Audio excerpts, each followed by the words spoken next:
Maayong adlaw, kumusta? Ben from Philippines Extremes, coming to you from Cordoba, Cebu, just outside Cebu City. So this video is going to be about some breaking news that you may or may not have heard of. There's not a lot of channels reporting on it, but some of the bigger channels did report on it.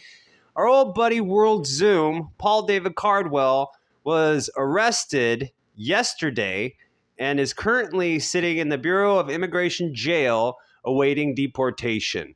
Now, the websites are reporting that he was a wanted fugitive. I think that's probably a little bit of misinformation because he was convicted and he did already go to jail and those crimes have been cleared. And he paid his dues, supposedly, where in reality, he only spent 2 years of a 10-year sentence and got out because he turned state's evidence against his cellmate and got a reduced sentence for that favor that he did to the government. Now, if you're not familiar with World Zoom and his crimes, I made a video about him and another person, but the first half of the video is all about him, and it gives a brief synopsis on his crimes and what he did. I'll include a link to the description in this video of that video. So you can go ahead and click on that if you're unfamiliar, and that'll fill you in.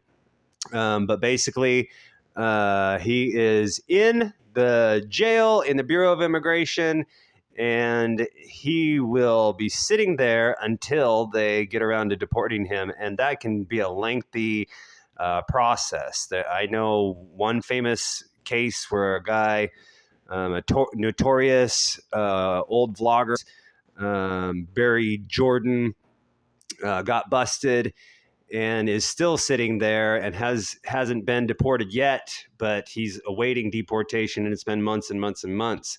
So who's to say how speedily this will transpire for him? Probably not so much, because the wheels don't turn very fast here. World Zoom, aka Paul David Cardwell, is his real name, has a sordid past, and his present is also pretty sordid. For example, a lot of people say that he paid his dues and you should forgive him. You shouldn't hold people's past against them, which I 100% agree with. But their present day lifestyle needs to reflect some semblance of repentance and some semblance of change. Now, why do I draw the conclusion that he hasn't changed much? For one, when he was here in the Philippines, he lied about his past and vlogged for 2 years or so until Every Man Has a Story kind of outed him for being a liar. And then his apology was seemingly disingenuous and spiteful and omitting things that he did that. So he just didn't seem very forthcoming with it.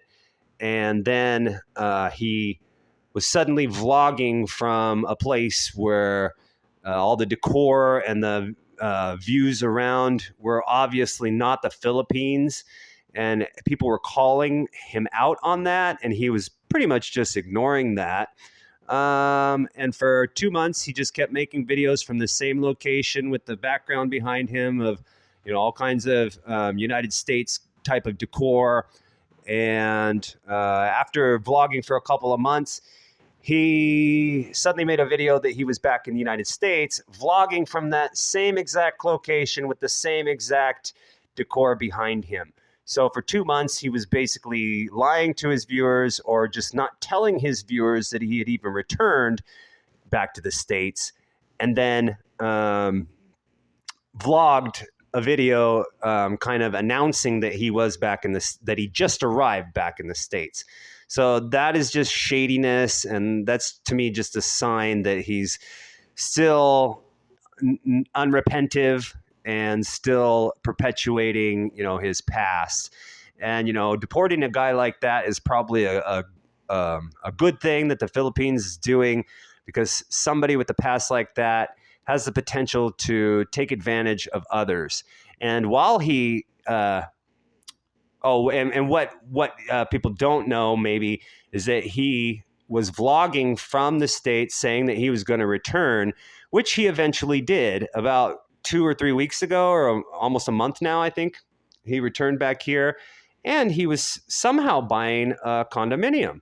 So, how did he get that money if, after becoming a felon, he talked about how he couldn't get good jobs and whatnot? So was he, hiding some of that cash that he had taken? Because I know that he didn't pay it back. I know that he's still owing hundreds and hundreds of $1,000s in restitution. So, just a whole slimy kind of vibe to it. And I feel that it's a good thing, in my opinion, that he has, gotten the boot, and he's sitting in the pokey, and what comes around goes around. Tigers don't tend to change their stripes unless they, really, really get a wake-up call and reflect a lifestyle that shows that they are repentive and they have changed. But given his most recent past and what I feel to be transgressions, shows that he hasn't really changed. So, but listen, if anybody knows where they hold people, that the Bureau of Immigration, when they arrest someone, if anybody knows where that facility is, let me know in the comments, and I would be more than glad to go there and try to get him to tell his side of the story, or to at least make a video from there. So I think that would be cool, if we could get some actual updates from the horse's mouth, or just some confirmation as to what is going down. So that's all I got. Just wanted to let people know that Old World Zoom cropped up again, and he's paying some dues for his past. And as they say, what goes around comes around. So that's the hardcore reality of it. So anyways, thanks for watching. I know a lot of people are going to come here and slam me and say you're a gossiper, and they're going to unsubscribe to me. But on the same token, whatever. Is this for clicks? You're darn right it's for clicks. That's all, that's what YouTube is about. So when people say, oh, you're just doing this for clicks. Yeah. I mean, I am guilty. That's what it's all about. So love me or hate me, but at least I'm honest about it. So, all right, everybody, have a great day, and we'll talk to you soon.